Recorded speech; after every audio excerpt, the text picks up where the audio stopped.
ravi de vous retrouver toutes et tous sur le plateau de prolongation. Nous allons longuement revenir sur l'événement du week-end, l'accession nationale 2 masculine de la Jalt Le Mans. C'était samedi. Pour en parler, j'accueille le président de ce club, Michel Pissot. Bonsoir. Bonsoir. Alors vous nous parlerez évidemment de la soirée, de ce match et puis de l'avenir, puisque vous avez décidé de passer la main à la fin de la saison. C'est pas tout de suite parce qu'il y a des playoffs.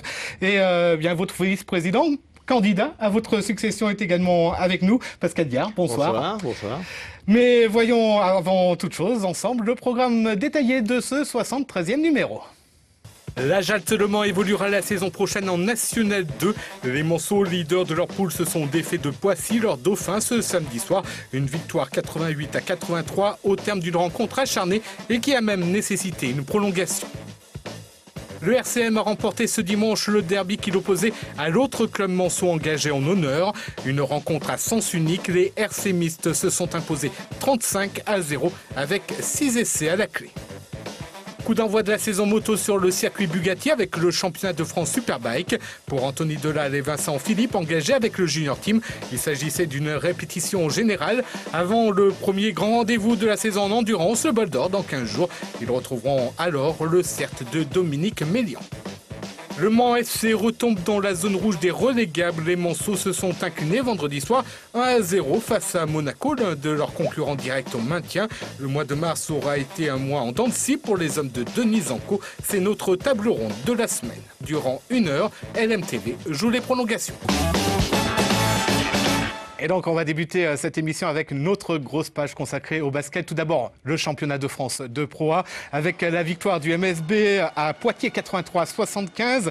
Alex Sacker a été le meilleur scoreur de la rencontre avec 21 points à son actif, 3 tentatives à 3 points réussis sur les 5 tentés. Une victoire qui permet donc aux Monceaux de rester 3e au classement. La prochaine rencontre du MSB, c'est samedi soir face aux voisins Cholet. Mais attention, début de la rencontre à 18h30. On en vient donc à l'événement de ce week-end, la montée de la Jalt en National 2 masculine. Les Monceaux ont battu leur dauphin de la poule 88-83, l'équipe de Poissy, au terme d'une rencontre à suspense. C'est le moins que l'on puisse dire, puisqu'il a fallu arriver jusqu'aux prolongations. Résumé complet sur des images signées Amoun Chamsoudine. Véritable ambiance de finale ce samedi soir à la Jalt. Les Monceaux, leaders de leur poule, affrontent Poissy, leur dauphin. L'enjeu est donc simple pour les Jaltais, gagner et accéder ainsi à l'échelon supérieur. Le match est tendu de part et d'autre durant les premières minutes. Il faut attendre la 8e minute pour que la Jalt creuse un premier écart de 7 points grâce à une très belle réussite à 3 points, notamment de Rabat, 31-24 après 11 minutes de jeu. Mais sans doute sous le poids de la pression due à l'enjeu de cette dernière rencontre de la saison, les hommes de Lénaïque Charles commettent alors de nombreuses maladresses. Perte de ballon et shoot approximatifs se multiplient. Poissy en profite pour revenir à la hauteur des Monceaux et les dépasse même à la 17e minute 40-36. Mais juste avant la pause, les Jaltais se ressaisissent et parviennent à regagner les vestiaires sur une égalité parfaite, 44 partout. Le troisième quart-temps suit le même scénario, beaucoup de déchets du côté de la Jalt, alors que Poissy enchaîne les tirs à 3 points. Les visiteurs comptent de nouveau 4 points d'avance, 58-54 à la 27e minute, mais une nouvelle fois, les Monceaux reviennent 63 partout à la borde de la dernière période. Le suspense est à son comble, d'autant qu'aucun écart significatif ne se crée alors. On se répond du tac au tac, au shoot, mais surtout dans les maladresses. Marori permet aux Jaltais de compter 4 points d'avance alors qu'on entre dans la toute dernière minute de jeu. Mais Jalita enchaîne 2 tirs à 3 points. Il permet à son équipe d'arracher une prolongation. L'issue du match reste indécise et lorsque Philippe Valéjo donne 3 points d'avance à son équipe, les supporters Monceaux commencent à y croire enfin et poussent plus que jamais leur équipe. Poissy se voit infliger une antisportive, il ne reste que 5 secondes à jouer. Les derniers lancers francs Monceaux ne sont alors qu'une formalité. La Jalt s'impose 88-83, la salle freinée peut exploser.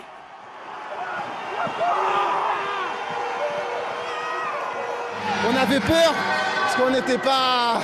C'était un match à fort enjeu.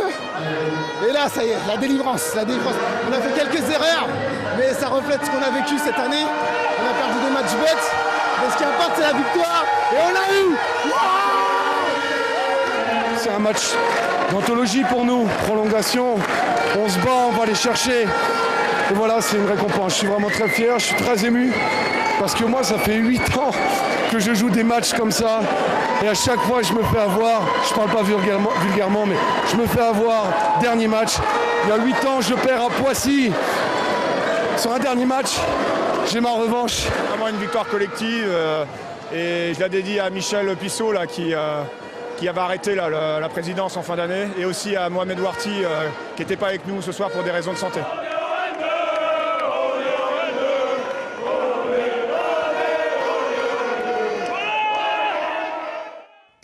Quelle ambiance, hein, Michel Pissot, ce samedi soir. Hein. Qu'est-ce qu'on garde là, en mémoire, là, 2 jours après? Une grande émotion parce que j'ai vécu ça comme pas mal d'autres matchs, mais qui me rappelaient la Nationale 2, voire la Nationale 1 d'une époque.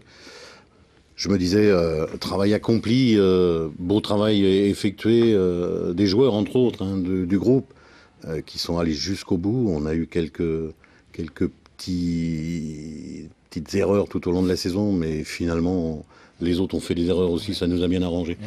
Non, je suis très fier de ce qui est arrivé. Maintenant, c'est la Nationale 2 avec tout. On en reparlera un peu plus tard. Vous, Pascal, match tendu, hein, il fallait avoir le cœur bien accroché quand même. Hein. Ah oui, vous l'avez dit, il fallait avoir le cœur bien accroché.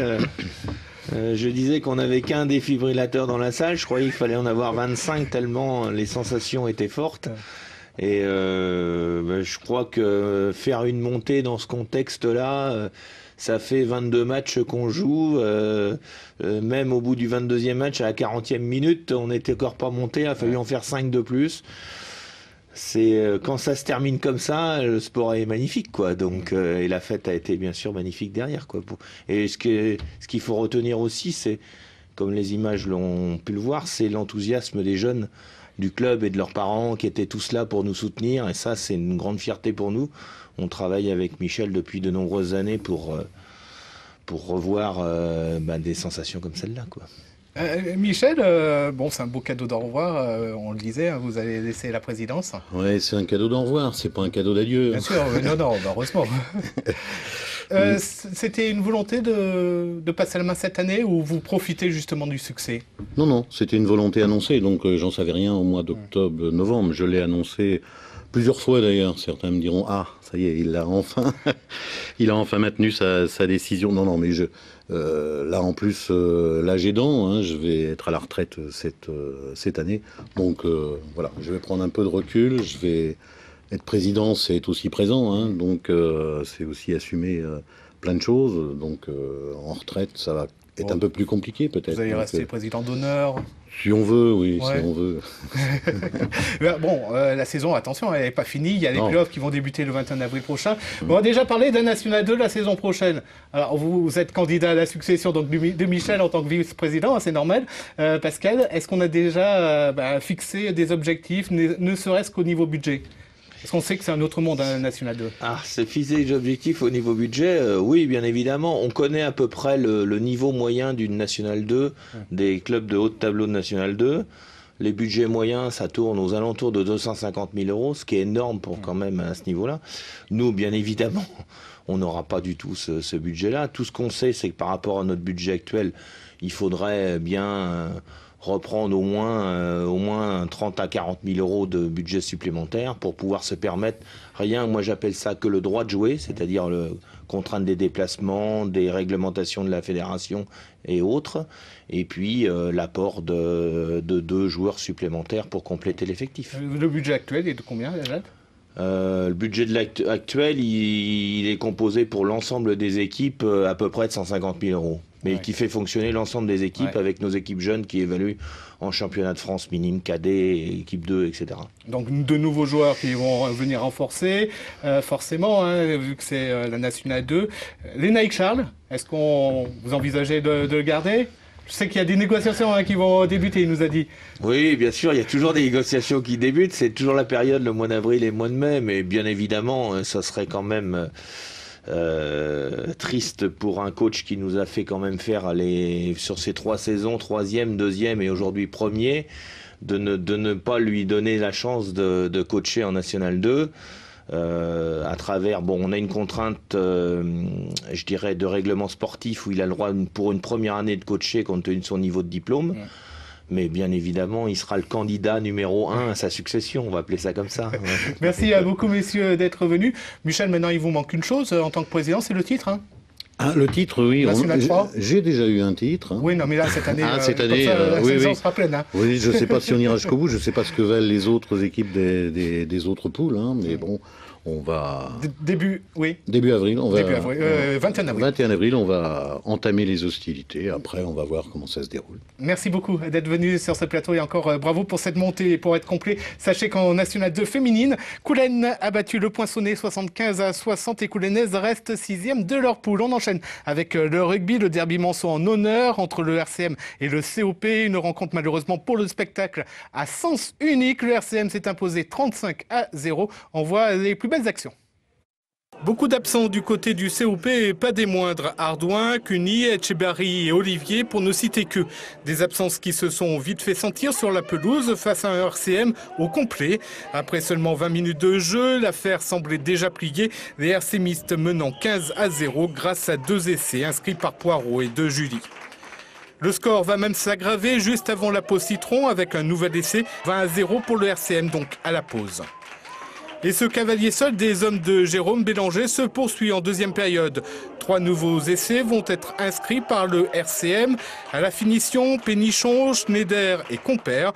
Au final, le score est sévère pour le COP, 35-0. J'avais demandé beaucoup de vitesse, c'est ce qu'on a mis. Voilà, on a décidé de jouer sur le jeu, on a décidé de rien faire de plus, que du jeu, on a respecté, on marque des points. Voilà, c'est récompensé. Il nous reste un match dans 15 jours contre Fontenay-Luçon. Éventuellement, si on finit 6e, on fera un match d'appui. Mais bon, on est tellement en retard au niveau des points que... L'objectif était de finir dans les 6 premiers, je pense qu'on va réussir. Maintenant, on ne peut plus aspirer à une qualification, ça c'est sûr. Le RCM se retrouve 5e au classement, le COP 6e. Direction le circuit Bugatti au Mans où avait lieu ce week-end le coup d'envoi de la saison moto. Plus de 10 000 spectateurs ont ainsi assisté au championnat de France de Superbike. Domination de Kawasaki qui a remporté 3 des 4 courses principales du week-end. Parmi tous les engagés en Superbike, le Junior Team avec 2 pilotes du CERT Suzuki de Dominique Médy, Anthony Delal et Vincent Philippe. Les 2 hommes vont ainsi enchaîner durant toute cette saison épreuves de vitesse et d'endurance. Explication. Coéquipiers sur une seule moto en endurance, Vincent Philippe et Anthony Delal évoluent sur 2 motos distinctes dans ce championnat de France de Superbike.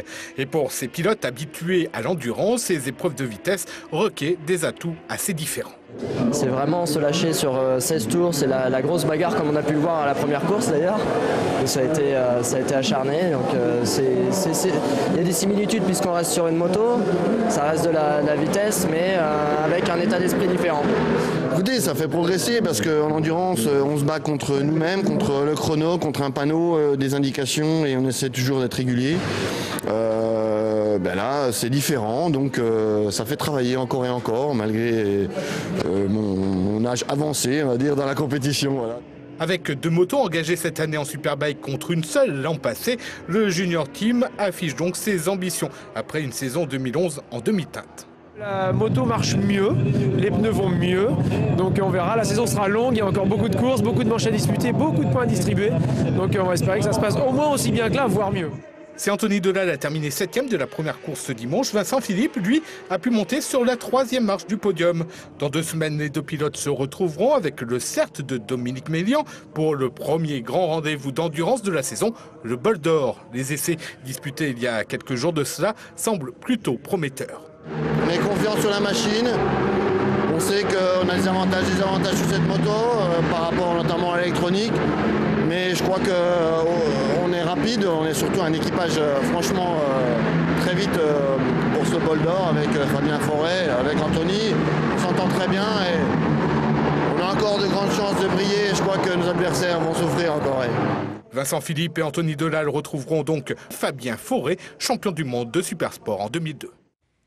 En volley, sachez que le 10 s'est incliné à Villejuif 3-7-0. Les Sartois se retrouvent désormais 7e de leur poule. En National 3 féminine, le CSC Le Mans s'est incliné face au leader Landy Lampol le 29-26. Elle reste 4e de leur poule. En pré-nationale masculine, victoire du CSC face à Douai 31-18. Le MSH a battu Saint-Sébastien 32-22. L'Entente Conneré-Vibré s'est incliné face à Carquefou 35-24. Au classement, Saint-Nazaire toujours leader avec 2 points d'avance sur le MSH. Conneré-Vibré est 10e, le CSC Le Mans est 12e. Dans un instant, notre table ronde de football avec Alexis Babin et ses invités. Je vous retrouve dans 30 minutes pour parler de gymnastique artistique et de taekwondo, la pub et le foot.